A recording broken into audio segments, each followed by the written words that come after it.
2020년 4월 6일 월요일 비타민TV 뉴스 브리핑입니다. 먼저 세종 소식부터 보겠습니다. 세종시 전역 스마트 혁신 기술 무대된다.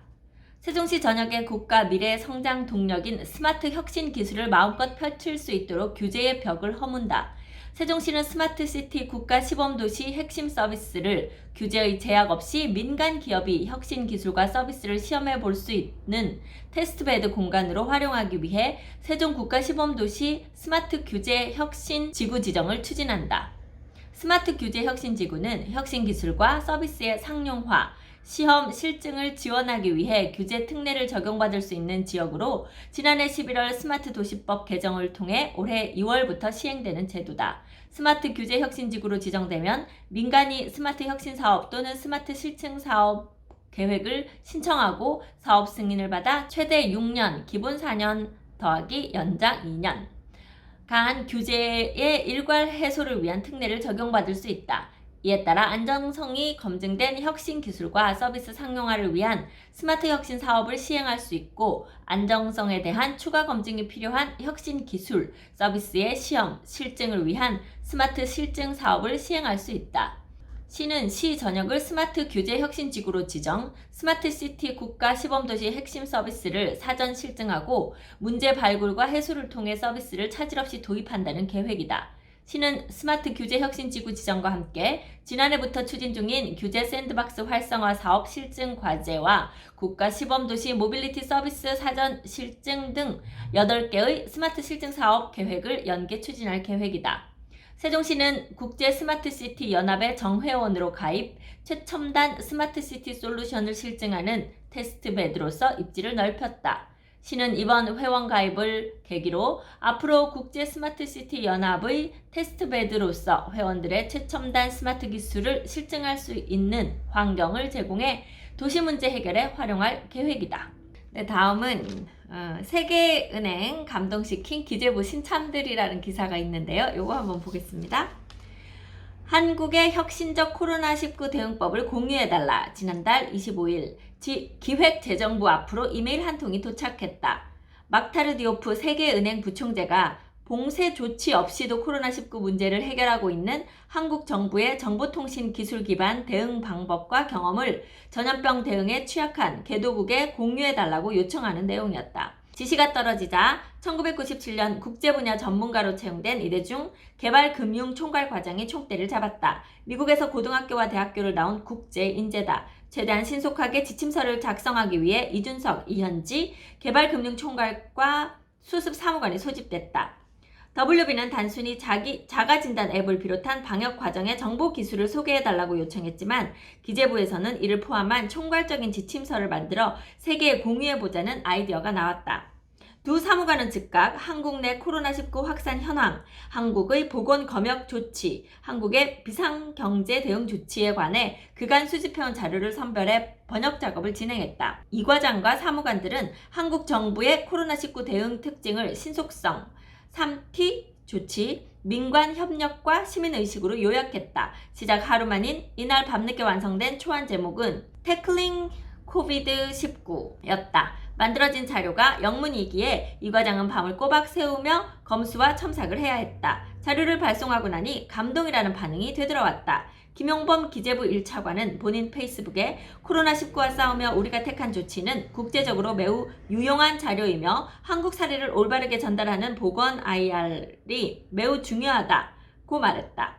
이어 김 차관은 영문 자료 표지 각 주에는 자료를 만든 이 과장과 박준석, 이현지 수습 사무관 이메일 주소가 적혀 있다며 아마 이 세 사람에게 외국 여기저기서 문의가 많이 올 것이며 임용한 지 1년이 안 된 앳된 사무관들의 어엿한 활약을 보니 저절로 미소를 짓게 된다고 말했다.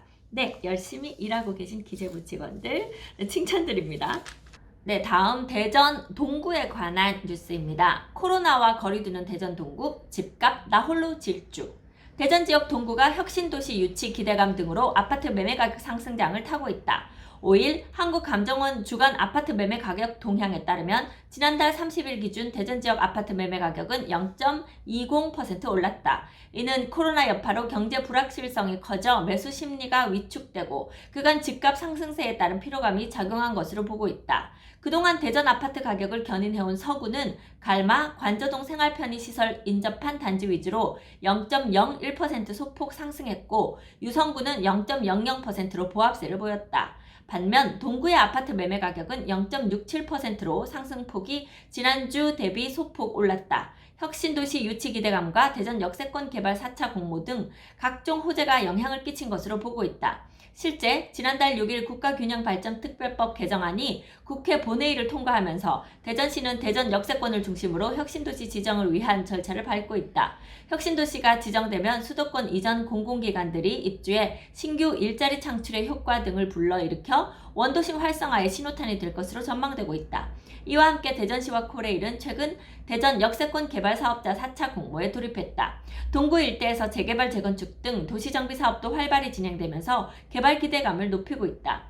동구의 한 부동산 관계자는 코로나 사태가 장기화되면서 지역 부동산 시장이 얼어붙고 있는 가운데 각종 호재가 만발하고 있는 동구만 열애다며 지난해는 선상야구장 유치 실패, 3차 공모 무산 등으로 분위기가 침체됐지만 연초부터 분위기가 반전되면서 부동산의 미래가치가 높아져 가고 있다고 말했다. 네, 다음은요. 전문가들이 본 코로나 이후 전망에 관련된 얘긴데요. 집값 조정 하반기까지 지속될지 불확실, 폭락 가능성은 적어. 5일 부동산 114에 따르면 4월 첫째 주 서울 아파트 매매 가격은 전주 대비 0.03% 하락하며 2주 연속 떨어졌다. 특히 서울 재건축 아파트는 전주 대비 0.31% 떨어지며 주간 변동률 기준으로 2013년 6월 이후 7년 만에 낙폭이 가장 컸다. 과연 이런 집값 하락세가 얼마나 지속될까? 신종 코로나 바이러스 감염증으로 인한 경기 침체 우려, 유례없는 초저금리, 대출 규제와 부동산 과세 강화 등 다양한 변수로 부동산 시장은 짙은 안개 속에 있다. 부동산 전문가에게 코로나 사태 이후 부동산 전망에 대해 물었다. 전문가들은 현재 집값이 조정기에 있는 것은 맞지만 얼마나 지속될지 불확실하다고 입을 모았다. 안명숙 우리은행 부동산투자지원센터 부장은 5월까지 조정이 지속될 가능성이 높고 이후 경제 회복 속도에 따라 조정기가 얼마나 지속될지 정해질 것이라고 전망했다. 이상호 인베이드 투자자문 대표는 1, 2월 강남권을 중심으로 일부 하락한 가격에 거래가 이루어지다 3월에는 다시 서울 서초구, 아크로리버파크 등 주요 단지에서 최고가에 거래되고 있다며 생각보다 조정기가 짧을 수 있다고 말했다. 외환위기나 금융위기 당시의 집값 폭락이 반복될 가능성이 낮다는 의견이 우세한 이유는 두 가지다. 우선 초저금리 상황인데다 정부 규제로 대출이 제한돼 빚을 내 집을 산 사람들이 과거보다 대출 이자를 감당할 수 있는 여지가 더 크다. 또 현재 서울의 아파트 전세가율이 약 60% 수준인데 서울을 비롯한 수도권은 전세 가격이 지난해 하반기부터 상승세로 돌아섰다. 전세가 집값을 지지하는 경향이 있다 보니 전세가율이 40%대였던 금융위기 때처럼 큰 폭으로 하락이 힘들다는 것이다. 김재현 미래에셋대우 VIP 컨설팅팀 수석 매니저는 코로나 사태가 어떻게 전개될지 불확실한데 부동산 시장 또한 속단하기 어렵다며 올해 하반기까지 지켜봐야 한다고 말했다. 다만 아파트 분양만큼은 적극 나서야 한다는 데는 전문가들의 의견이 일치했다. 정부 규제로 시세 대비 분양가가 낮고 새 아파트 선호 현상이 지속되고 있기 때문이다. 김재원 수석 매니저는 부적격 당첨자가 생각보다 많아 최종 커트라인은 낮을 수 있으니 청약 조건을 잘 파악해 청약을 시도해보라고 조언했다. 초저금리 시대지만 전세를 끼고 매매하는 갭 투자나 대출을 끌어모아 집을 사는 것에 대해서는 보수적으로 해야 한다는 조언이 많았다.